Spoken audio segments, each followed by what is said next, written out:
جو اس وقت میں اس اسلام کی جو ہم کہتے ہیں نا نظام مدینہ قیام اسلام کے لیے، تو سنت طریقہ یعنی جو طریقہ آج ہم اپنے ارد گرد بھی دیکھ رہے ہوتے ہیں کہ بہت سارے عنوانات سے دین کی جد و جہد ہو رہی ہوتی ہے، سب اپنی اپنی جگہ پہ صحیح ہوتے ہوں گے، ہم یہ نہیں کہہ رہے، لیکن یہاں پہ انہوں نے ہمارے پیارے نبی صلی اللہ علیہ وآلہ وسلم کی جد و جہد کو جس انداز میں واضح کرا ہے، یہ ہمارے لیے ایک بڑی زبردست رہنمائی ہے۔ جب ہم کہتے ہیں نا لا الہ الا اللہ محمد رسول اللہ، یعنی اللہ کے سوا کوئی معبود نہیں ہے اور محمد صلی اللہ علیہ وسلم کے علاوہ کوئی جو ہے وہ اللہ کے رسول ہیں، وہ قابل تقلید نہیں ہے۔ تو جس طرح اللہ کے نبی صلی اللہ علیہ وسلم کھانے پینے پہننے سونے کے معاملے میں ہمیں رہنمائی دیتی ہے، اسی طرح اوور آل بحیثیت ایک شہری کے یا ایک مسلمان کے کس طرح سے ایک مسلمان اپنے معاشرے کے لحاظ سے اپنے رب کی دی ہوئی ہدایت کے مطابق اپنی زندگی میں پرفارم کرتا ہے، اپنے ہر معاملے کو آرگنائز کرتا ہے، وہ وہ انہوں نے یہاں پہ بیان کرا ہے نا۔ لہٰذا اس لیے میں آپ کے سامنے اللہ کے نبی صلی اللہ علیہ وآلہ وسلم نے جس طرح یعنی جب یہ آیتیں نازل ہوئیں تو ان آیتوں کے نزول سے اللہ کے نبی صلی اللہ علیہ وسلم نے معاشرے کو کیسے ٹرین کرا نا، معاشرے کی کیسے رہنمائی کری، یہی آج ہماری بھی ضرورت ہے۔ ہم ان ساری تفصیلات کو ماضی کے واقعات سمجھ کے نہیں پڑھ رہے ہوتے، بلکہ قرآن خود یہ کہہ رہا ہوتا ہے، یعنی آپ یہ دیکھیں ہزاروں سال پہلے کا اصحاب سبت کا واقعہ جو ہم نے سورہ اعراف میں پڑھا تھا، اللہ تعالیٰ فرما رہے ہیں قرآن میں کہ ہم نے اس واقعے کو ڈرنے والوں کے لیے نصیحت اور بعد میں آنے والوں کے لیے عبرت بنایا۔ یعنی اللہ تعالیٰ نے جو ماضی کے یہ واقعات ہمارے سامنے رکھے ہیں، یہ ہر دور کے زندہ انسانوں اور معاشروں کے لیے نصیحت اور رہنمائی ہے نا۔ اسی لیے ہم شروع میں جو دعا پڑھتے ہیں اللہم انا نسألک علما نافعا، کہ اللہ ہم جو علم تیری کتاب سے حاصل کر رہے ہیں اللہ وہ اس طرح نفع والا ہو کہ وہ ہماری سمجھ میں بھی آ جائے اور اس پہ عمل کرنے کی بھی اللہ تعالیٰ ہمیں ہماری مدد فرما دے کہ ہم اس کے بہترین پہلو کو سمجھ سکیں۔ تو اس وقت جو میں آپ کے سامنے لائنیں پڑھ رہی ہوں نا، یہ لائنیں ہمیں یہ بتا رہی ہیں کہ دنیا میں ایک مسلمان جب بھی لازماً کرنا ہے، اس کی زندگی کا مقصد ہی یہی تو ہم غفلت میں پڑے ہوئے ہیں، ایک مسلمان جب بھی اللہ کے دین کے لیے جدوجہد کرے گا تو اسے سنت رسول کے مطابق ان عنوانات کے تحت اپنے اپنے دور کے وسائل کو استعمال کرتے ہوئے ان نکات کے مطابق پرفارم کرنا ہوگا، اپنا کام کرنا ہوگا۔ وہ کیا ہے؟ اللہ کے نبی صلی اللہ علیہ وسلم کے سامنے اس وقت جو کام تھا اسے 3 بڑے بڑے شعبوں پہ تقسیم کیا جا سکتا ہے۔ ایک اس نئی منظم اسلامی سوسائٹی کی نشوونما جس کی بنیاد ہجرت کے ساتھ مدینہ طیبہ اور اس کے اطراف میں پڑ چکی تھی، اور جس میں جاہلیت کے پرانے طریقوں کو مٹا کے اخلاق، تمدن، معاشرت، معیشت اور تدبیر مملکت کے نئے اصول رائج کیے جا رہے تھے۔ سیکنڈ، دوسرے اس کشمکش کا مقابلہ جو مشرکین عرب، یہودی قبائل اور منافقین کی مخالف اصلاح طاقتوں کے ساتھ پوری شدت سے جاری تھی۔ اور تیسرا، اسلام کی دعوت کو علل اعلان لوگوں کے سامنے پھیلانا اور مزید دلوں اور دماغوں کو مسخر کرنا۔ اللہ رب العزت کی جانب سے اس موقع پہ جتنے خطبے نازل کیے گئے وہ سب ان 3 شعبوں سے متعلق ہیں۔ ان تینوں نکات کو پڑھ کر ہمارے ذہن میں جو بالکل ایک واضح تصور آتا ہے وہ یہ ہے کہ جب بھی اسلام کے لیے جدوجہد کرنے والے اللہ کے کلام سے رجوع کریں گے اور اپنی زندگیوں کو اس جدوجہد کا حصہ بنائیں گے تو انہیں کیا کرنا ہوگا؟ انہیں جو جاہلیت کے طور طریقے، جو معیشت کے، معاشرت کے، اب جاہلیت کیا ہے یہ ہم پہلے بھی پڑھ کے جا چکے ہیں اور ہم مزید پڑھیں گے، ہر وہ طریقہ جو اللہ اور اس کے پیارے نبی صلی اللہ علیہ وسلم کے بتائے ہوئے طریقے کے خلاف ہو وہ جاہلیت ہے۔ قرآن صرف 1400 سال پہلے کے کچھ مشرکین مکہ کے دور کو جاہل نہیں کہتا، وہ آج کی یہ تہذیب جو اللہ کے راستے کو ماننے سے انکار کر رہی ہے، جو لبرلزم کے نام سے اپنا وجود منوانے کی کوشش میں ہے، قرآن کی نگاہ میں وہ بھی جاہلیت ہے، ایک قدیم جاہلیت ہے، ایک جدید جاہلیت ہے۔ اور ہمارا المیہ یہ ہے کہ ہم اس وقت دونوں جہالتوں کے شکار ہیں نا۔ اور مولانا کا ایک بڑا پیارا جملہ انہوں نے فرمایا تھا کہ میں آپ سے یہ نہیں کہتا کہ آپ موٹی موٹی کتابیں پڑھیں اور علامہ بن جائیں، میں آپ سے کہتا ہوں کہ آپ دین کا اتنا علم حاصل کر لیں کہ آپ قدیم اور جدید جاہلیت اور اسلام کا فرق سمجھ سکیں۔ تو ہر وہ طریقہ، اب انشاءاللہ جب آپ آگے پڑھیں گی تو آپ دیکھیے، چاہے وہ عورتوں کی ڈریسنگ ہو، چاہے وہ معیشت کے معاملات ہوں، آپ کو خود اندازہ ہوگا کہ جو 1400 سال پہلے جاہلیت کے طور طریقے تھے، آج کسی نہ کسی عنوان سے ہمارے معاشرے میں لبرل میتھڈز کے نام سے نا، کہ جی دور جدید کی یہ ضرورت ہے، دور جدید میں اس کے بغیر گزارا نہیں ہے، اس نام سے ہماریاں بھی رائج ہیں۔ تو پہلی بات جو اس میں سورہ نساء میں اللہ تعالیٰ نے خطبے نازل کرے ہیں، وہ مسلمانوں کو اس رہنمائی کے حوالے سے نازل کرے ہیں کہ جو تمہارے زندگی کے معاملات، چاہے تمہاری سیاست ہو، چاہے تمہاری معیشت ہو، چاہے تمہارے رہنے سہنے کے طریقے ہوں، اس میں جو جاہلیت کے طریقے رائج ہیں، یعنی اللہ کی نافرمانی کے طریقے رائج ہیں، ان کو ہٹانا ہے۔ یعنی ان آیات کو پڑھنے کا مقصد آپ کو شاید یاد ہو، قرآن جگہ جگہ یہ کہتا ہے کہ اللہ نے وہ نبی تمہارے درمیان بھیجا جو تمہیں اللہ کی آیتیں سناتا ہے اور تمہارا تزکیہ کرتا ہے، تمہاری زندگیوں کو سدھارتا ہے۔ یعنی اس کا مطلب یہ ہے کہ ہم سب کی زندگیوں میں کہیں بھول چوک سے، کہیں لا علمی سے، کہیں غفلت سے ایسی بہت ساری چیزیں شامل ہو چکی ہیں جن کا ہمیں احساس بھی نہیں ہوتا کہ یہ قرآن اور اس سے ٹکرا رہی ہیں نا۔ تو پہلے تو یہ نقطہ کہ اس لحاظ سے اللہ تعالیٰ نے خطبے نازل کرے۔ پھر دوسرا کیا ہے کہ جب مسلمان اپنی زندگی سے ان طریقوں کو، جاہلیت کے طریقوں کو ختم کرے گا تو جو دشمنان اسلام طاقتیں ہوں گی نا، چاہے وہ اہل کتاب میں سے ہوں یا خدا کے وجود کا انکار کرنے والی، یہ پوری قوت سے مقابلے کے لیے کھڑی ہو جائیں گی ہر دور میں۔ اور تیسرا کیا ہوگا؟ تیسرا کس نکات پہ اللہ تعالیٰ نے خطبے نازل کرے سورہ نساء میں کہ یہ مشکلات اپنی جگہ رہیں گی، لیکن ایک مسلمان کو پوری قوت کے ساتھ اللہ تعالیٰ کے اس کلام کو لے کر پوری یقین کے ساتھ لوگوں تک اللہ کی بات پہنچانی ہے اور ان کے دلوں میں اتارنی ہے، تاکہ وہ حالات سے خوف زدہ نہ ہو، بلکہ اللہ تعالیٰ کی اس رہنمائی سے اپنے لیے ایمان اور طاقت حاصل کر کے عمل کی دنیا میں سرگرم عمل ہو جائیں۔ اس کے لیے آگے مولانا نے بڑی پیاری بات لکھی ہے، اسلامی سوسائٹی کی تنظیم کے لیے۔ اب آپ دیکھیں کتنی اہم بات ہے نا، تنظیم جو ہے وہ کس قدر اس میں جو انہوں نے لکھا ہے۔ اب یہ ساری جو میں آگے آپ کے سامنے ڈیٹیل پڑھوں گی، ہم اس ڈیٹیل کے بارے میں تو شاید انٹرسٹڈ ہوں گے، لیکن اس ڈیٹیل کو اس انداز میں سوچنا کہ یہ ایک اسلامی سوسائٹی کو ایک یونائٹ کرنا، ایک ڈسپلن میں لے کر آنا، اس انداز کے لیے اللہ تعالیٰ نے دی ہے، یہاں تک ہمارا ذہن نہیں پہنچتا نا۔ تو مولانا نے بڑی پیاری بات لکھی ہے کہ اسلامی سوسائٹی کی تنظیم کے لیے سورہ بقرہ میں جو ہدایات دی گئی تھی، اب یہ سوسائٹی ان سے زائد ہدایات کی طالب تھی،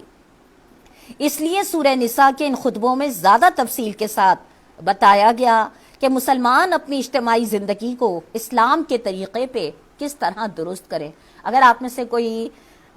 تفسیر کھول کے بیٹھا ہوا ہے تو جو میں لائنیں پڑھ رہی ہوں نا، یہ لائنیں بڑی اہم ہیں، اگر آپ لوگ اس کو انڈر لائن کر لیں اور پوائنٹس بنا لیں اور پھر بعد میں اس کا مطالعہ کریں، بار بار کریں، تو انشاءاللہ یہ آپ کے ذہن میں بیٹھنا شروع ہو جائے گا نا۔ ابھی تو ہم صرف کلاس میں سن رہے ہوتے ہیں، لیکن پھر اس کے بعد وہ چیزیں ذہن سے محو ہو جاتی ہیں۔ تو اب آپ یہ دیکھیے کہ یعنی سورہ نساء میں، ابھی میں انشاءاللہ اس کی آیات کی جب آگے تفصیل لوں گی، تو یہ آیات دراصل کیا بات بتا رہی ہیں سورہ نساء کی، کہ مسلمان اپنی اجتماعی زندگی کو اسلام کے مطابق کس طرح درست کریں، اور خاندان کی تنظیم کے اصول بتائے جا رہے ہیں، اور نکاح پہ پابندیاں عائد کی جا رہی ہیں۔ سب سورہ نساء کا ایک طرح کا کنکلوژن ہے۔ سورہ نکاح پہ پابندیاں عائد کی گئیں، معاشرت میں عورت اور مرد کے تعلقات کی حد بندی کی گئی، یتیموں کے حقوق معین کیے گئے، وراثت کی تقسیم کا ضابطہ مقرر کیا گیا، معاشی معاملات کی درستگی کے متعلق ہدایات دی گئیں، گھریلو اور خاندانی جھگڑوں کی اصلاح کا طریقہ سکھایا گیا، تعزیری قوانین کی بنیاد ڈالی گئی۔ تعزیری قوانین کہتے ہیں جن پہ جو حکومت وقت ہوتی ہے، ایک حد ہوتی ہے اور ایک تعزیر ہوتی ہے نا۔ حد وہ ہوتی ہے جو اللہ تعالیٰ نے قرآن میں مقرر کر دی، جیسے سورہ نور میں ہم پڑھتے ہیں، اور تعزیر وہ ہوتی ہے جو امام وقت جو ہوتا ہے وہ حالات کے تناظر میں جو ہے وہ سزا کا تعین کر رہا ہوتا ہے۔ تعزیری قانون کی بنیاد ڈالی گئی، شراب نوشی پہ پابندی عائد کی گئی، طہارت اور پاکیزگی کے احکام دیے گئے، مسلمانوں کو بتایا گیا کہ ایک صالح انسان کا طرز عمل خدا اور بندوں کے ساتھ کیسا ہونا چاہیے، مسلمانوں کے اندر جماعتی نظم و ضبط اور ڈسپلن قائم کرنے کے متعلق ہدایات دی گئیں، اہل کتاب کے اخلاقی اور مذہبی رویے پہ تبصرہ کر کے مسلمانوں کو خبردار کیا گیا کہ کہ اپنی ان پیشرو امتوں کے نقش قدم پر چلنے سے پرہیز کریں۔ منافقین کے طرز عمل پہ تنقید کر کے سچی ایمانداری کے تقاضے واضح کیے گئے۔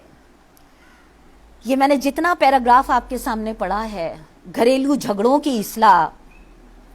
وراثت کی تقسیم، یتیموں کے حقوق، شراب نوشی پہ پابندی، پاکی کے احکام، صلاۃ قصر، صلاۃ خوف، یہ سب آپ کو سورہ نساء میں ملے گا نا۔ اور ہمیں غور کرنا چاہیے کہ آپ دیکھیے ہم نے کتنی زندگی اپنی دنیا میں گزار دی ہے، لیکن جو بھی ہماری زندگیوں میں طریقے رائج ہیں، کیا واقعی ہم نے ان طریقوں کی جو نشاندہی ہے وہ اللہ کے کلام سے حاصل کری ہے، یا فلاں سے پوچھ لیا، فلاں سے پوچھ لیا، فلاں سے پوچھ لیا، اس نے یہ بتایا، اس نے یہ بتایا، اس نے یہ بتایا نا۔ جبکہ آپ یہ دیکھیے انشاءاللہ سورہ نساء کا جب ہم مطالعہ کریں گے، اللہ تعالیٰ ہمیں اس مطالعے کی توفیق بھی دے اور ہمیں اس کے بہترین پہلو کو سمجھنے کی ہماری مدد فرما دے۔ جب ہم سورہ نساء کا مطالعہ کریں گے تو آپ کو اندازہ ہوگا کہ اللہ تعالیٰ نے ہماری زندگیوں میں پیدا ہونے والے کسی مسئلے کا حل جو ہے وہ ایسا نہیں ہے جو اللہ تعالیٰ نے نا کلام میں دیا ہو۔ کہیں سورہ نساء میں، کہیں سورہ احزاب میں، کہیں سورہ بقرہ میں، کہیں سورہ نور میں، جگہ جگہ اللہ تعالیٰ نے جو ہے، آپ کو یاد ہوگا ہم لوگوں نے جب سورہ اعراف پڑھی تھی نا تو اس میں اللہ تعالیٰ نے ایک اجتماعی جدوجہد کا تذکرہ کرا تھا کہ کس طرح نبیوں نے اپنی قوموں کو سمجھایا، اصلاح کی طرف بلایا، مگر قوموں نے مان کے نہیں دیا۔ لیکن یہ جو صورت ہے نا، یہ تو ہماری جو پرسنل اور ہماری سوشل لائف ہے، اس میں جو ہمارے طور طریقے ہونے چاہیے، جو اللہ تعالیٰ نے احکام، ان کو اس میں ایک ڈسپلن ہونا چاہیے، ان میں ایک بہتری کا راستہ ہونا چاہیے، وہ سارے کے سارے جو ہے نا اللہ تعالیٰ نے سورہ نساء میں مختلف مقامات پہ تفصیل کے ساتھ بتائیں، لیکن سورہ نساء میں تو خاص طور پہ آپ کو بہت زیادہ اس کا ایک کہتے ہیں نا ایک مجموعہ ملے گا۔ پھر اس کے ساتھ ساتھ اس میں سورہ نساء میں آپ کو یہ بھی ملے گا کہ غزوہ احد کے بعد جو مسلمانوں کی شکست ہوئی تھی غزوہ احد میں، اس کی وجہ سے اندر اور باہر کے منافقوں کی ہمتیں بہت بڑھ گئی تھیں،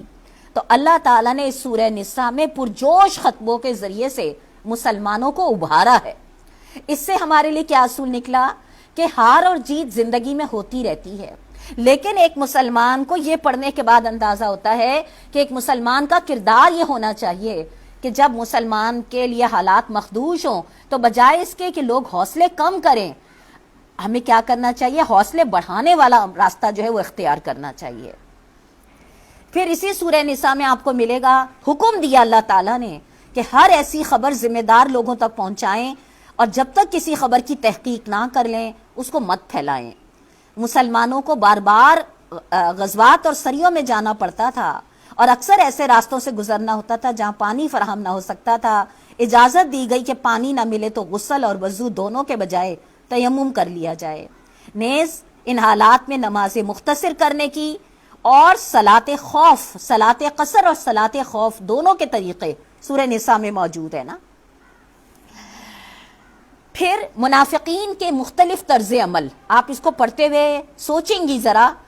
کہ اس زمانے میں مدینے میں، چونکہ یہ مدنی صورت ہے، مدینے میں جس طرح منافقین کی بے شمار اقسام پیدا ہو گئی تھیں، اسی طرح آج ہمارے درمیان بھی بہت سارے معاملات میں یہ سوال اٹھتا ہے کہ جو لوگ نماز پڑھتے ہیں، روزہ رکھتے ہیں، مسلمان اپنے آپ کو کہلاتے ہیں، کسی حد تک قرآن کی، آیا ان کے خلاف اور وہ اس مسلمانوں کے خلاف کوششیں کر رہے ہوں، دشمنوں کا ساتھ دے رہے ہوں، تو ایسے میں مسلمانوں کا ایٹیٹیوڈ کیا ہونا چاہیے نا؟ جیسے ہم نے دیکھا افغانستان کا معاملہ ہوا، اس میں آپ کو سورہ نساء میں بہت اچھی اللہ تعالیٰ کی رہنمائی ملے گی کہ جس طرح آج مختلف منافقین کی اقسام ہے نا، اس وقت میں بھی تھی، اور اللہ تعالیٰ نے اس کلام کے ذریعے کیٹیگرائز کرا ہے باقاعدہ نا کہ اس قسم کا منافق ہو تو مسلمان اس کے ساتھ یہ کرے، اس قسم کا منافق ہو تو مسلمان اس کے ساتھ یہ کرے۔ یہ ساری تفصیل انشاءاللہ آپ کو سورہ نساء میں ملے گی۔ اور سب سے زیادہ اہم یہ چیز تھی کہ مسلمان کا اپنا کیریکٹر بے داغ ہو، اسی کے بل پہ یہ جماعت جیت سکتی ہے، اس لیے مسلمانوں کو بلند ترین اخلاقیات کی تعلیم دی گئی، اور جو کمزوری بھی ان کی جماعت میں ظاہر ہوئی اس پہ سخت گرفت کی گئی۔ دیکھیے میں بار بار یہاں جماعت کا لفظ جو لکھا ہوا ہے مولانا نے، جماعت سے مطلب تمام مسلمان مل کر ایک جماعت کی صورت ہے۔ ہم یہاں کسی ان الگ الگ نظریوں کی بنیاد پہ یا اس پہ وجود میں آنے والی جماعت کے لحاظ سے میں بات نہیں کر رہی. یہاں پہ جو مولانا نے تحریر کری ہے نا، مسلمانوں کا کل مجموعہ جو ہے وہ ایک بحیثیت ایک جماعت کی صورت میں، تو اللہ تعالیٰ نے جو ہدایت دی ہے وہ کل مسلمانوں کو بحیثیت ایک جماعت کی صورت میں یہاں پر دی ہے نا. لہٰذا ہمارے ذہنوں میں اگر کوئی ایسا تعصب ہوتا ہے کہ یہ فلاں جماعت نہ، سارے مسلمان مل کر کیا ہیں، ایک جماعت جن کو اللہ تعالیٰ نے اس آیت میں رہنمائی دی ہے. اس کے علاوہ اس صورت میں دعوت اور تبلیغ کا پہلو بھی موجود ہے، اور جاہلیت کے مقابلے میں اسلام جس اصلاح کی طرف دنیا کو بلا رہا ہے اس کی وضاحت کرنے کے علاوہ یہود، عیسائی، مشرکین تینوں گروہوں کے غلط تصورات کی وضاحت کر کے ان کی اصلاح بھی کی گئی ہے. آج بھی ہم اٹھا کر دیکھ لیں کہ ہم اگر دعوت اور تبلیغ کے لیے، ظاہر ہے موبائل کی صورت میں پوری دنیا سے ہم کہتے ہیں مٹھی میں آ گئی دنیا ہماری، تو اس صورت میں تمام دنیا والوں سے، چاہے وہ اہل کتاب ہو یا چاہے وہ مشرکین ہو، مسلمان کیسے اسے توحید کی دعوت دے، کیسے اس کے جو باطل نظریات ہیں ان کو دلائل سے ثابت کرے، یہ سب آپ کو سورہ نساء میں انشاءاللہ تفصیل کے ساتھ ملے گا نا. اللہ کرے کہ میں اور آپ اس کو اس طرح سے سمجھنے والے اور اس کے پیچھے چلنے والے بن جائیں. اب میں آ رہی ہوں اس آیت کی طرف جس کی میں نے تلاوت آپ کے سامنے کری تھی. آیت نمبر 1، اس کا ترجمہ رکھ رہی ہوں. تلاوت ہماری پہلے ہو گئی تھی. لوگوں اپنے رب سے ڈرو جس نے تم کو ایک جان سے پیدا کیا اور اس جان سے اس کا جوڑا بنایا، اور ان دونوں سے بہت مرد اور عورت دنیا میں پھیلا دیے. اس اللہ سے ڈرو جس کا واسطہ دے کر تم ایک دوسرے سے اپنا حق مانگتے ہو، اور رشتہ اور قرابت کے تعلقات کو بگاڑنے سے پرہیز کرو. یقین جانو اللہ تم پہ نگرانی کر رہا ہے. ان آیات کو سن کے اگر ہم تھوڑا سا اپنے ذہن کو چلائیں تو آپ کو یاد آ جائے گا یہ وہ آیات ہیں جو نکاح کے خطبے میں دی جاتی ہیں نا. نکاح کے خطبے میں 3 آیات جو تقوی سے متعلق ہیں ان میں سے ایک آیت یہ ہے.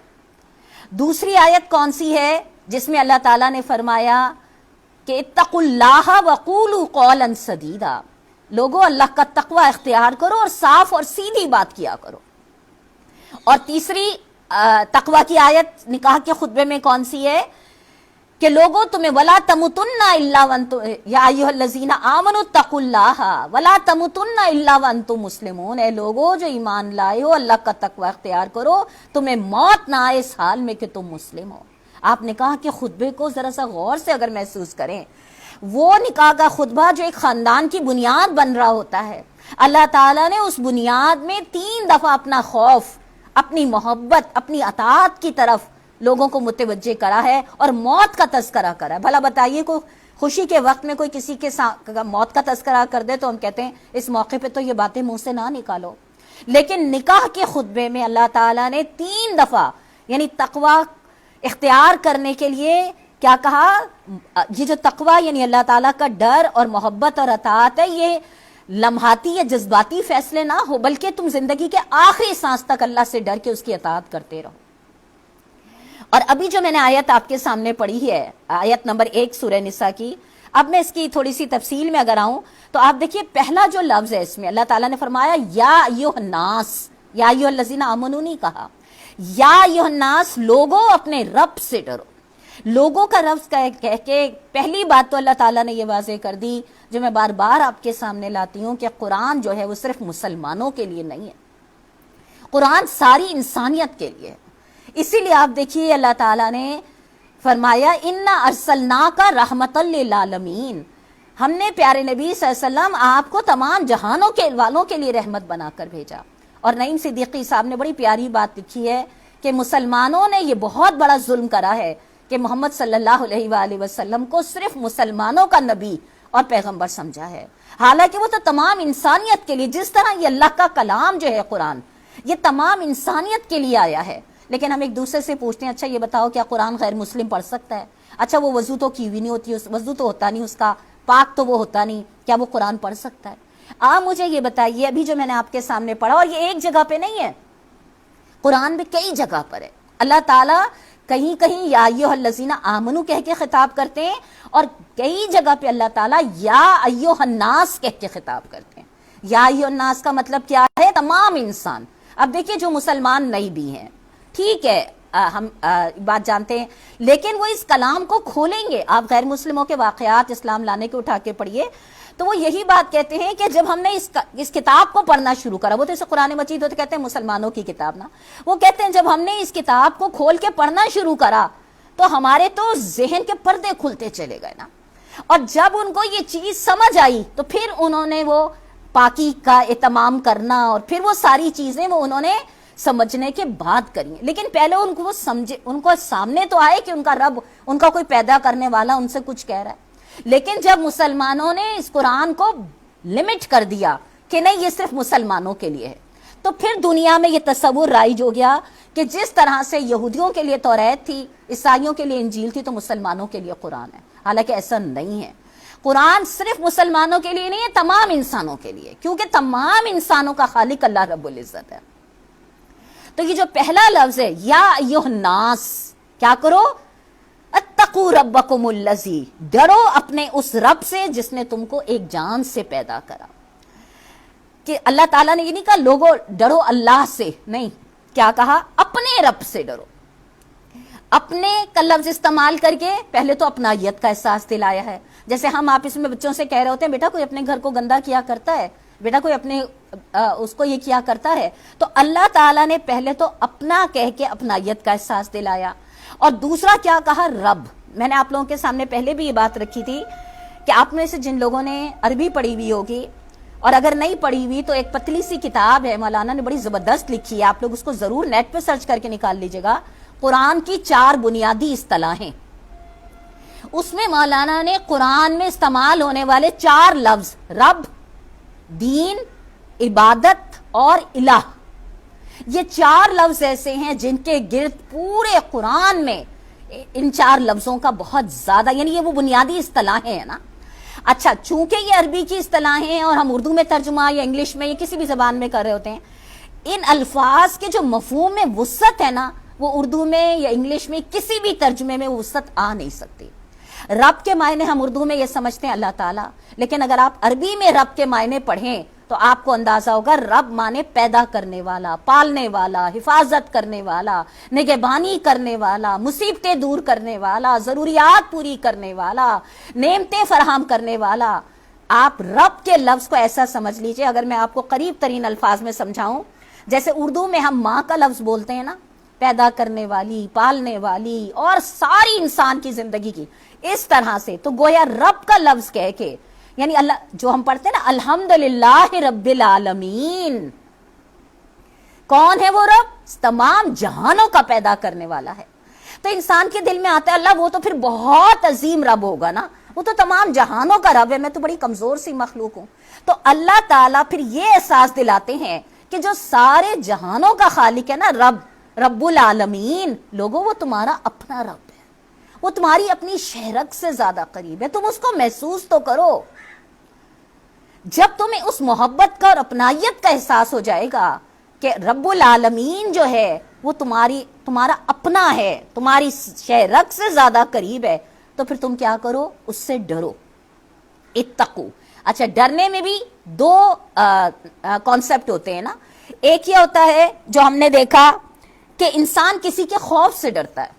اور ایک یہ ہوتا ہے کہ انسان کسی محبت کے چھن جانے سے ڈرتا ہے. جیسے اس کی میں ایک چھوٹی سی مثال دوں کہ بچے رات کو گھر میں آتے ہیں تو ماں بچوں سے یہ کہتی ہے، ایک دو انداز میں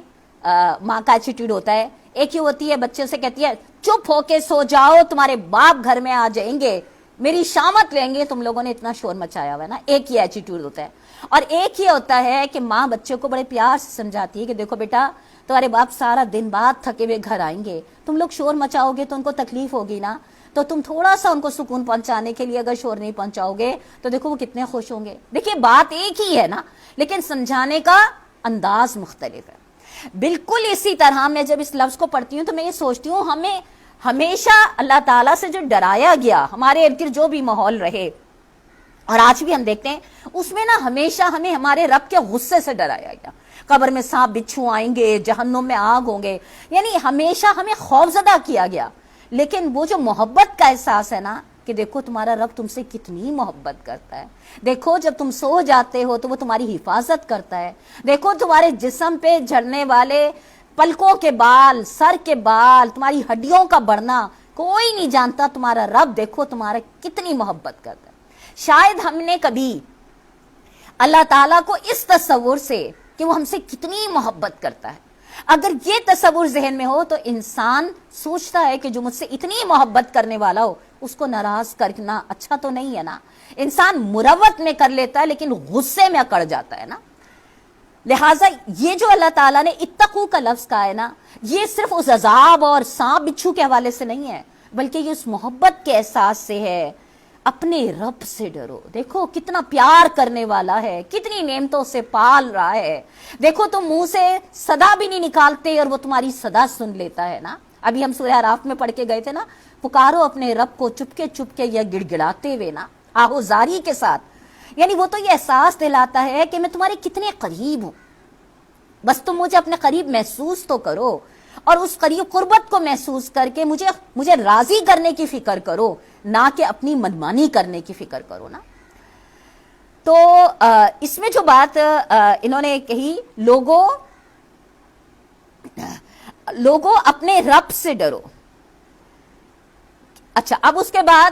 دلیل کیا دی ہے؟ جس نے تم کو ایک جان سے پیدا کرا، یعنی جو رب تم سے کہہ رہا ہے کہ تم اس کی محبت کا، اس کی قدرت کا احساس کرو، وہ رب کون ہے؟ دلیل کیا بنتی ہے، لاجک کیا بنتی ہے، کامن سینس کیا بنتی ہے؟ اس نے تمہیں ایک جان سے پیدا کرا، اس کا حق بنتا ہے۔ ہم کہتے ہیں نا آج کوئی چیز اگر کوئی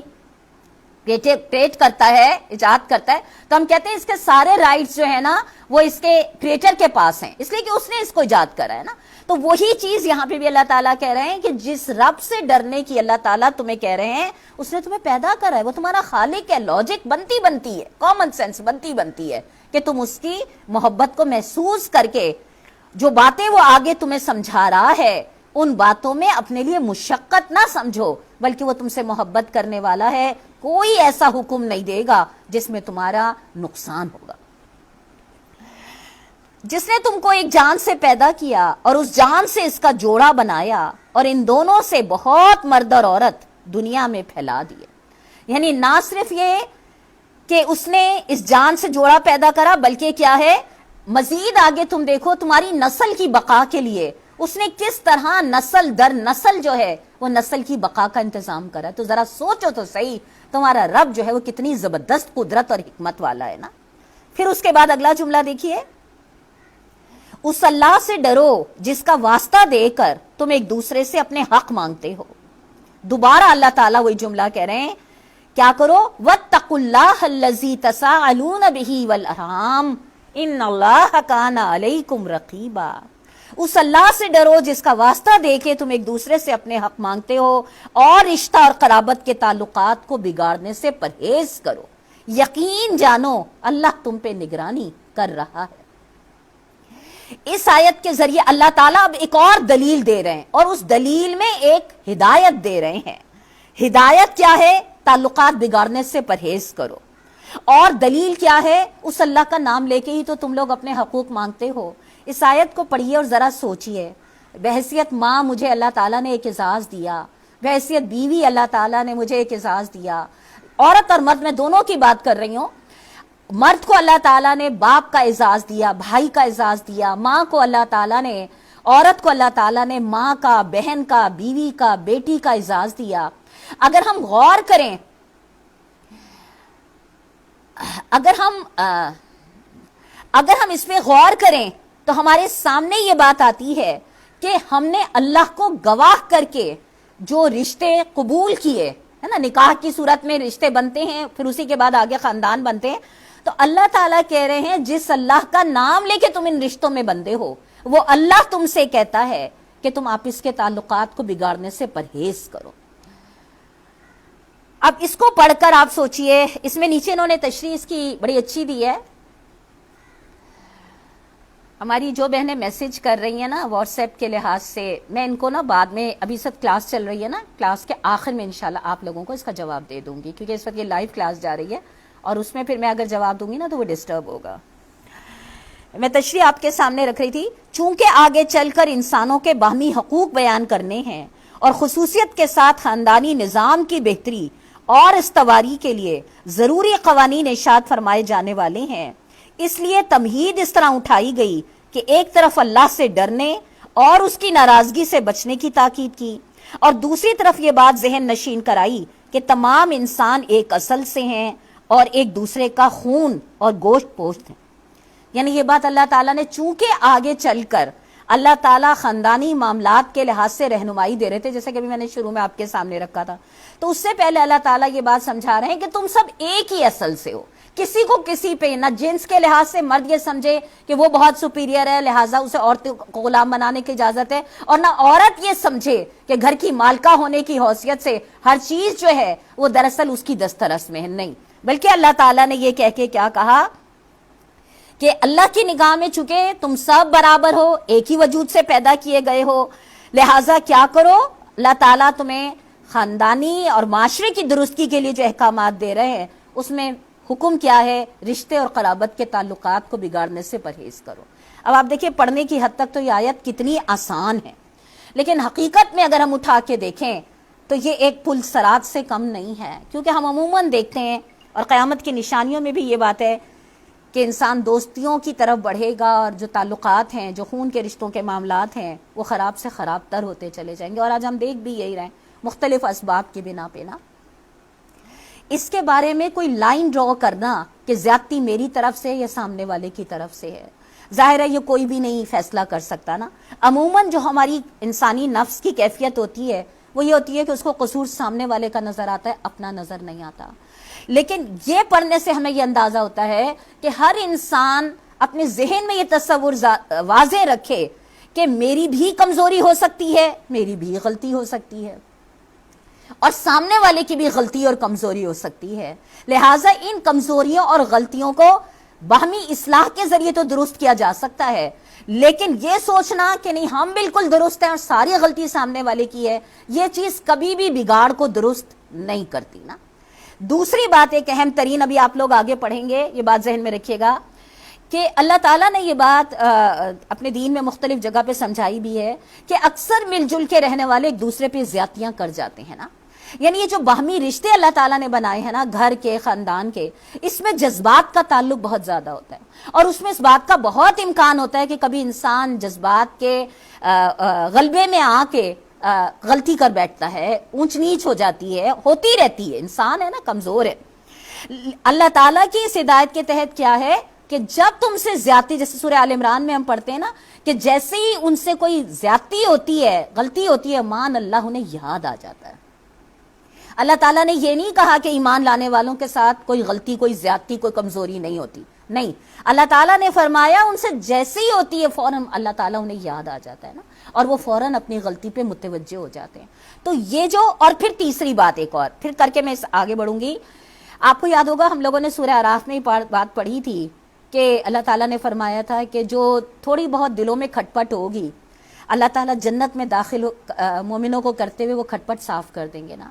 ان تینوں حوالوں کو دینے کا میرا مقصد صرف یہ تھا کہ دیکھیں میں یہ آیات رشتہ قرابت کے تعلقات کو بگاڑنے سے پرہیز کرو، میں آپ کے سامنے عملاً تو ان آیات کو بڑے پرزور الفاظ میں بیان کر کے چلی جاؤں، لیکن عملی دنیا میں ہم سمجھتے ہیں کہ ہم انسان ہونے کے ناطے بہت ساری چیزوں میں اپ اینڈ ڈاؤن کر جاتے ہیں نا۔ تو یہ تینوں چیزیں جو میں نے آپ کے سامنے رکھی ہیں، ان تینوں چیزوں کی روشنی میں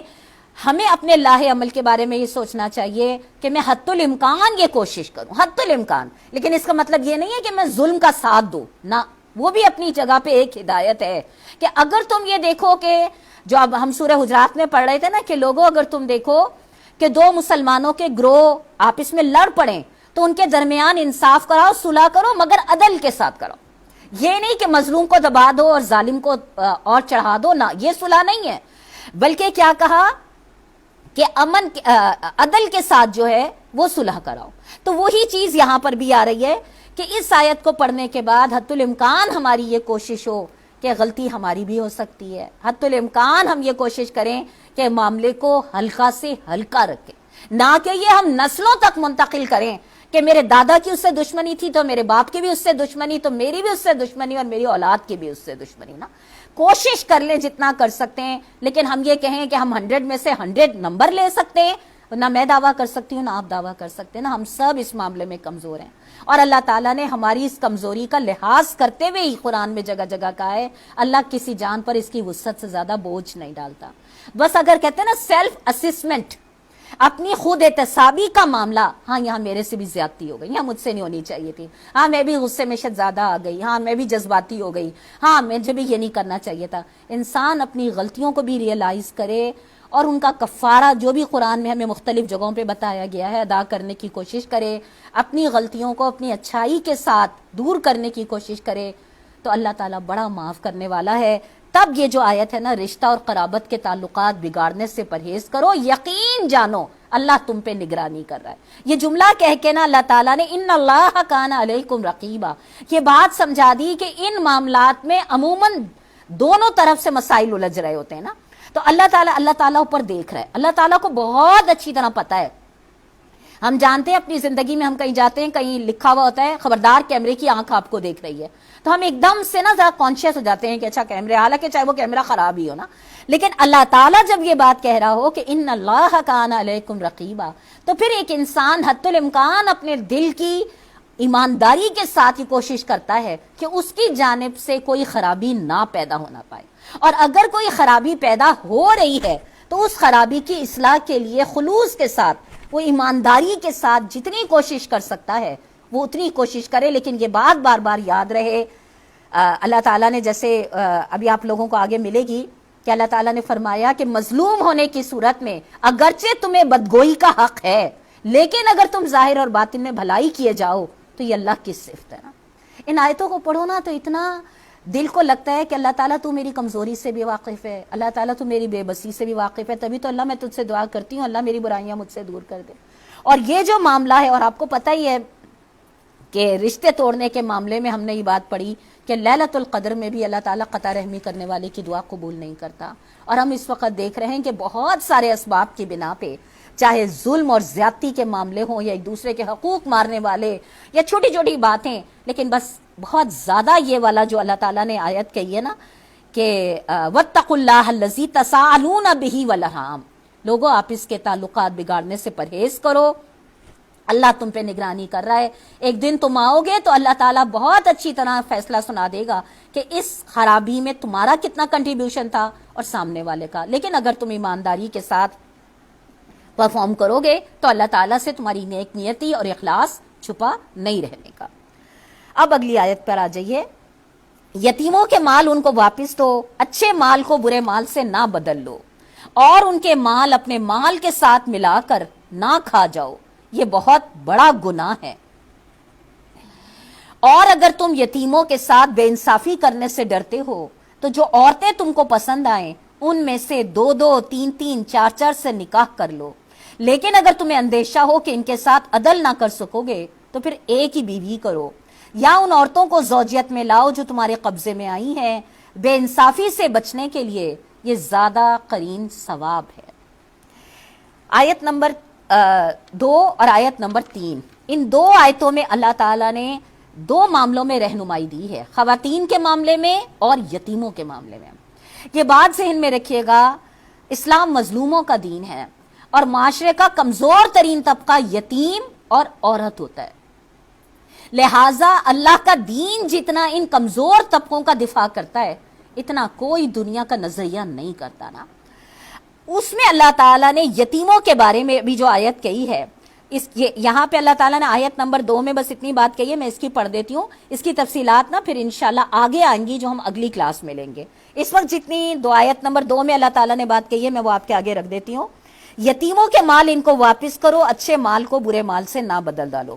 یعنی جب تک وہ بچے ہیں ان کے مال انہی کے مفاد پہ خرچ کرو، اور جب وہ بڑے ہو جائیں تو جو ان کا حق ہے انہیں واپس کر دو۔ اس کی تفصیل میں نے آپ سے کہا نا ابھی آگے آیتیں آئیں گی انشاءاللہ 2-3 آیتوں بعد، وہاں اس کو بہت تفصیل کے ساتھ آپ کے سامنے آ جائے گا۔ یعنی اس میں جو مختصر سی بات ہے وہ کیا ہے کہ یتیموں کی پرورش کرنا، اور ان کا جو مال ہے وہ پاک مال ہے، اور تمہارے مال میں کچھ آگے پیچھے کھٹپٹ ہو سکتی ہے، لیکن یتیم کا مال جو ہوتا ہے وہ بالکل پاک ہوتا ہے، یتیم کا اور وراثت کا مال جو ہوتا ہے وہ بالکل پاک ہوتا ہے، لہٰذا اس کے بارے میں کہا کہ اس کو نہ بدلنا، اور ان کا مال نہ کھا جانا ان کی پرورش کے عنوان کی وجہ سے یہ اللہ کے نزدیک بہت بڑا گناہ ہے۔ اور پھر اس کے بعد جو میں نے اگلا پڑھا تھا کہ یتیموں سے ناانصافی کرنے سے ڈرتے ہو، اس کی تفسیر 3 مفہوم اہل تفسیر نے بیان کرے۔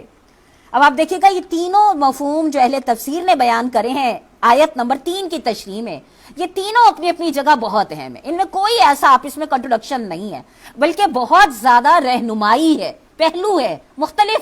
انداز سے سوچنے کے لیے رہنمائی ہے۔ کیا؟ حضرت عائشہ رضی اللہ تعالیٰ عنہ اس کی تفسیر میں فرماتی ہیں کہ زمانہ جاہلیت میں جو بچیاں لوگوں کی سرپرستی میں ہوتی تھیں، ان کے ماں اور ان کے حسن جمال کی وجہ سے یا اس خیال سے کہ ان کا کوئی سردھرا تو ہے نہیں، جس طرح ہم چاہیں گے دبا کے رکھیں گے، وہ ان کے ساتھ خود نکاح کرتے اور پھر ان پہ ظلم کرتے۔ اس پہ ارشاد ہوا اگر تم کو اندیشہ ہو کہ یتیم لڑکیوں کے ساتھ انصاف نہیں کر سکو گے تو دوسری عورتیں دنیا میں موجود ہیں، ان میں سے جو تمہیں پسند آئیں ان کے ساتھ نکاح کر لو۔ اسی صورت میں 19ویں رکوع کی پہلی آیت اس تفسیر کی تائید کرتی ہے۔ ابن عباس اور ان کے شاگرد اکرمہ اس کی تفسیر یہ بیان کرتے ہیں کہ جاہلیت میں نکاح کی کوئی حد نہ تھی، ایک ایک شخص 10 بیویاں کرتا تھا، اور جب اس کثرت ازدواج سے اخراجات بڑھ جاتے تھے تو مجبور ہو کر اپنے یتیم بھتیجوں، بھانجوں اور دوسرے بے بس عزیزوں کے حقوق پہ ہاتھ مارتا تھا۔ اس پر اللہ تعالیٰ نے نکاح کے لیے 4 کی حد مقرر کر دی اور فرمایا کہ ظلم اور بے انصافی سے بچنے کی صورت یہ ہے کہ 1 سے لے کے 4 تک اتنی بیویاں کرو جن کے ساتھ تم عدل پہ قائم رہ سکو۔ اذان شروع ہو گئی، اذان ہو جائے پھر میں بات مکمل کر دیتی ہوں۔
اشهد ان محمد رسول اللہ۔ حي على الصلاة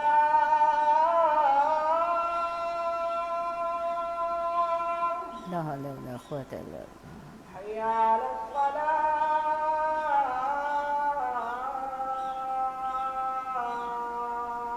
لا حول ولا قوة الا بالله۔ حي على الفلاح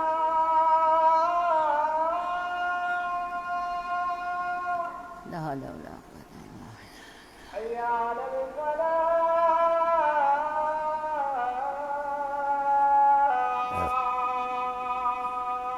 لا حول ولا قوة الا بالله۔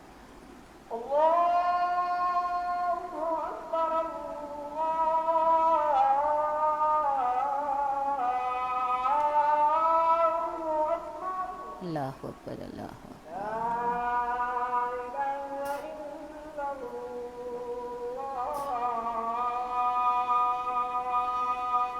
اشهد ان لا اله الا اللہ۔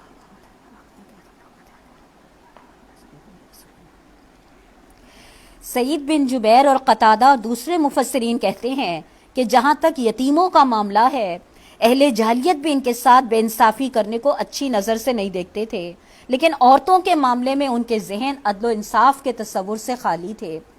جتنی چاہتے تھے شادیاں کرتے تھے، پھر ان کے ساتھ ظلم سے پیش آتے۔ اس پہ ارشاد ہوا اگر تم یتیموں کے ساتھ بے انصافی کرنے سے ڈرتے ہو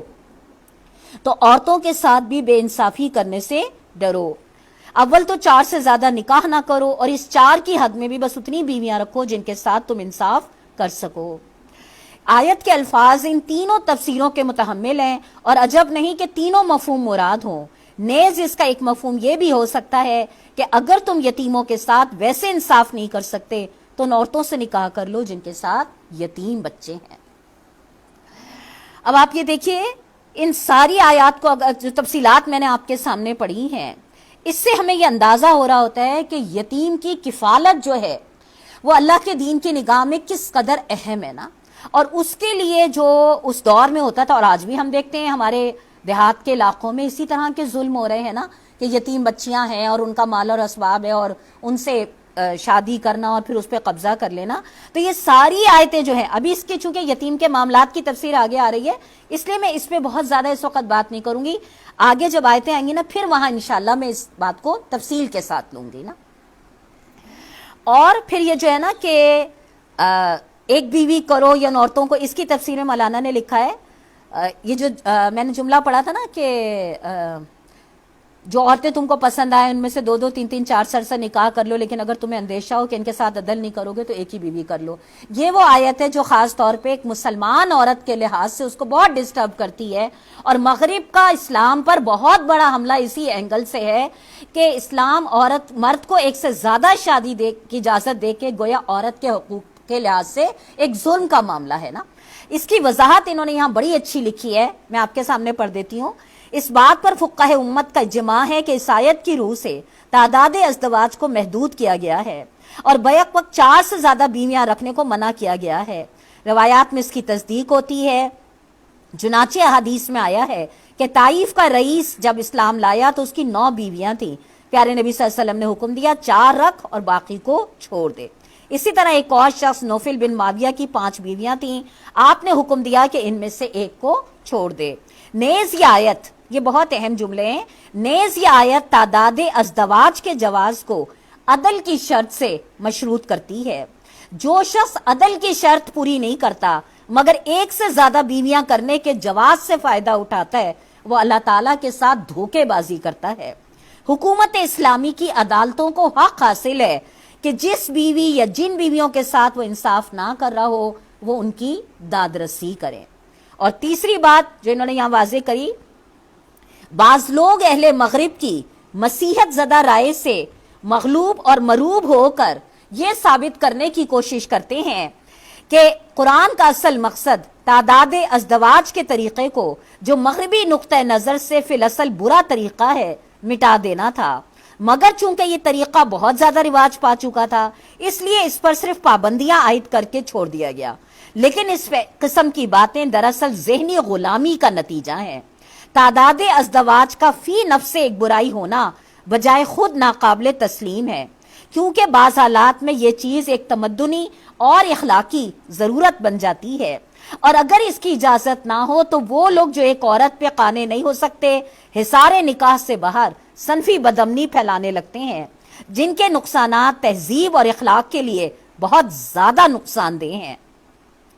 اس لیے قرآن نے ان لوگوں کو اس کی اجازت دی ہے جو اس کی ضرورت محسوس کریں. تاہم جن لوگوں کے نزدیک تعداد ازدواج فی نفس ایک برائی ہے، ان کو یہ اختیار تو ضرور حاصل ہے کہ چاہیں تو قرآن کے خلاف اس کی مذمت کریں اور اسے منسوخ کرنے کا مشورہ دیں، لیکن انہیں یہ حق نہیں پہنچتا کہ اپنی رائے کو خواہ قرآن کی طرف منسوب کریں، کیونکہ قرآن نے صاف الفاظ میں اس کو جائز ٹھہرایا ہے اور اشارتاً اور کنایتاً بھی ایک سے زیادہ شادی پہ کے لیے کوئی ایسا لفظ استعمال نہیں کیا جس سے معلوم ہو کہ فی الواقعہ قرآن جو ہے وہ اس اجازت کو ختم کرنا چاہتا ہے. یہ میں نے جتنی تشریح آپ کے سامنے پڑھی ہے نا، اس سارے کو اگر آسان الفاظ میں آپ کے سامنے رکھ دوں، یہ بہرحال ایک ایسا موضوع ہے جس پہ خاص طور پہ خواتین کے لحاظ سے تو بہت زیادہ تحفظات اٹھتے ہیں. لیکن ظاہر ہے اس وقت میرے پاس اتنا وقت نہیں ہے کہ میں اس کے بارے میں اتنی بات کر سکوں، کیونکہ ظاہر ہمارے نزدیک تو یہ ایک عورت پہ ظلم کے، ظاہر ہے جس تہذیب میں ہم پل بڑھ رہے ہیں اس میں تو یہی دماغوں میں ہمارے ڈالے جا رہا ہے. لیکن جب انشاءاللہ ہم اسلام کا یہ پورا معاشرتی نظام پڑھیں گے نا تو آپ کو اندازہ ہوگا، اور خاص طور پہ مغرب میں جو خواتین کی کثرت اسلام لا رہی ہے، اگر آپ ان کے جملے پڑھیں تو آپ کو اندازہ ہوگا کہ وہ یہ کہتی ہیں کہ اسلام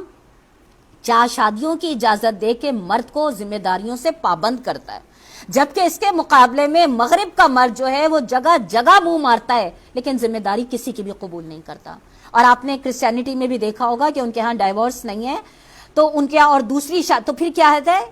بغیر نکاح کے جگہ جگہ منہ کالا پھرتے لیکن قانونی لحاظ سے اس کو کوئی پروٹیکشن نہیں ملتی. جب ہم پورا ایک سسٹم کا مطالعہ کریں گے نا روشن دماغ کے ساتھ تو ہمیں انشاءاللہ سمجھ میں آئے گا کہ یہ 4 شادیوں کی اجازت دے کے اللہ تعالیٰ نے عورت پہ ظلم نہیں کرا، اللہ تعالیٰ نے مرد پر ذمہ داریوں کا بوجھ بڑھایا ہے نا، کہ اگر ٹھیک ہے تمہاری خواہش اتنی ہے، تمہاری ضرورت بنتی ہے، جیسا کہ آپ انشاءاللہ پڑھیں گی، اللہ تعالیٰ استقامت دے اور ہمیں اتنی مہلت دے سورہ احزاب میں، کہ اللہ کے نبی صلی اللہ علیہ وسلم کے جو نکاح کے بارے میں ہم تفصیلات پڑھتے ہیں، ظاہر ہے ہمیں پتہ ہے ہمارے پیارے نبی کی کوئی ذاتی خواہشات اس نوعیت کی اللہ نہ کرے نہیں تھی. اصل بات یہ ہے کہ نکاح جو ہے وہ صرف ایک انسان کی جنسی ضرورت نہیں ہے، بلکہ یہ معاشرتی استحکام کے لیے بھی. بہت سارے نکاح جو ہوتے ہیں وہ معاشرے کے استحکام کے لیے یا مسلمانوں کے اتحاد کے لیے، ایسی بہت ساری، جب آپ انشاءاللہ پڑھتی جائیں گی نا آپ کا ذہن کلیئر ہوتا جائے گا. ابھی شاید میں ان چیزوں کو کروں گی تو ظاہر ہے اس طرح نہ ڈیفائن ہو سکیں گی اور نہ ہی دل میں بیٹھ سکیں گی، کیونکہ بہرحال یہ بہت ٹچی ایشو ہے اور مشکل سے ہی ہم اس ٹچی ایشو کو اس طرح قبول کرتے ہیں جس طرح قرآن ہمیں سمجھانا چاہتا ہے. لیکن اگر واقعی ہمارا یہ یقین ہے 100% کہ میرے رب کا کوئی بھی حکم جو ہے نا وہ حکمت سے خالی نہیں ہے، اب عدل کی تربیت دینا اور انصاف کے ساتھ ان چیزوں کو لے کے چلنا، یہ خود ایک بہت بڑا موضوع ہے جس پہ انشاءاللہ کسی نشست پہ آپ لوگ چاہے سوال کر لیں، چاہے ہم ڈسکشن کر لیں، وہ انشاءاللہ پھر ہم کر لیں گے. لیکن اس وقت اگر ہم بہت زیادہ عدل میں بس اتنی بات کہتی ہوئی چلی جاؤں کہ قرآن نے عدل کی حکم نہیں دیا کہ ضرور کرو، ہاں اجازت دی ہے. اچھا، عدل کی شرط سے مراد یہ نہیں ہے کہ ایک بیوی، ابھی آپ سورہ نساء میں آگے پڑھیں گی کہ اگر ایک بیوی خوبصورت ہے، جوان ہے، دوسری عمر رسیدہ ہے، بیمار ہے، تو انسان جذباتی رجحانات کے بارے میں چاہے کہ ایکویلٹی ہو، ناٹ.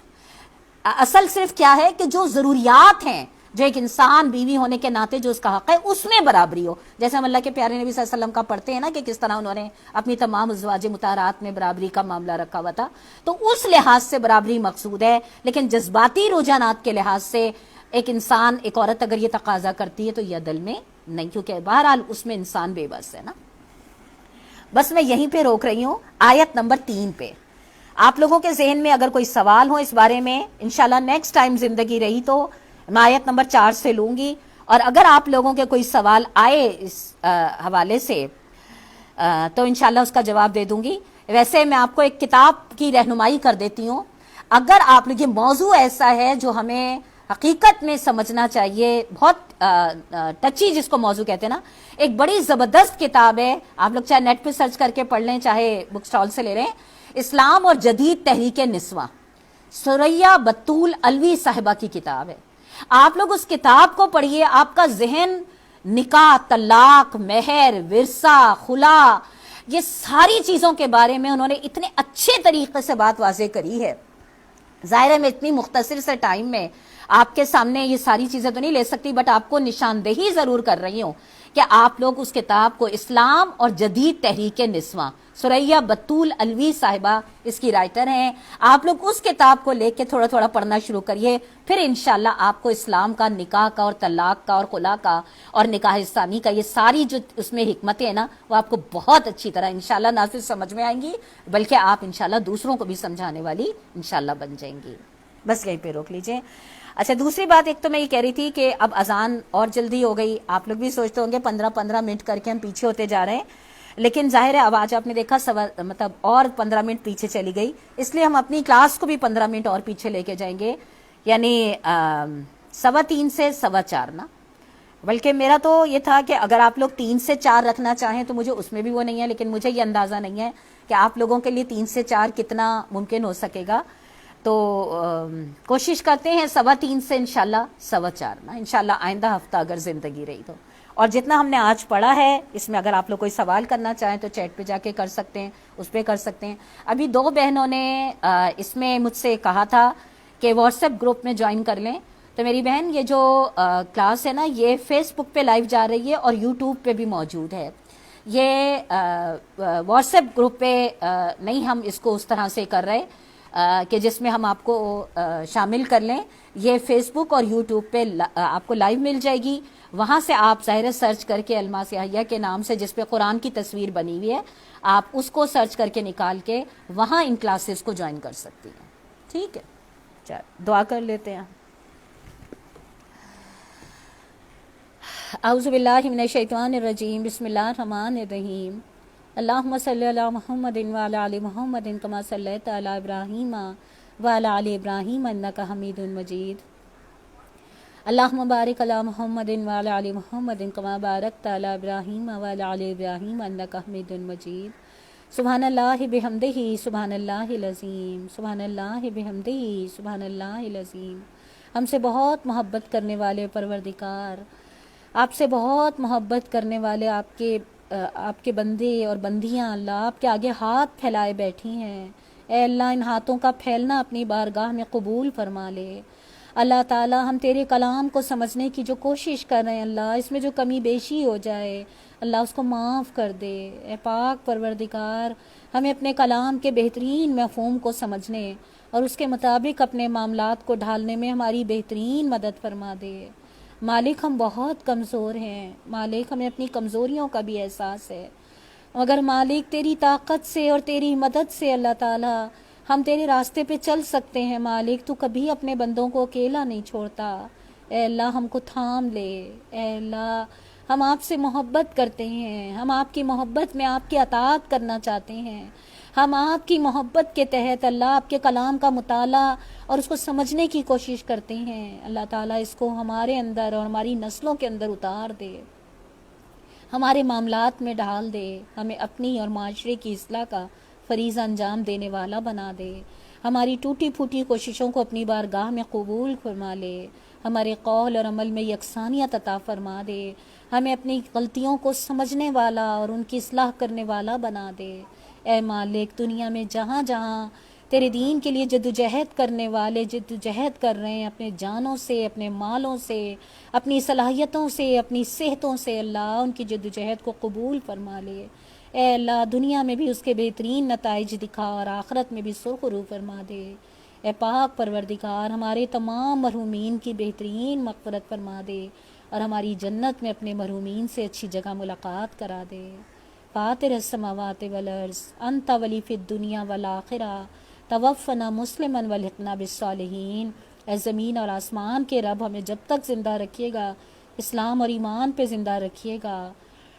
اور ہمارا خاتمہ نیک لوگوں کے ساتھ فرمائیے گا۔ آمین ثم آمین۔ ربنا تقبل منا انک انت السمیع العلیم وتب علینا انک انت التواب الرحیم۔ صلی اللہ تعالی علی خیر خلقہ محمد وآلہ وصحبہ وذریاتہ واہل بیتہ اجمعین برحمتک یا ارحم الراحمین۔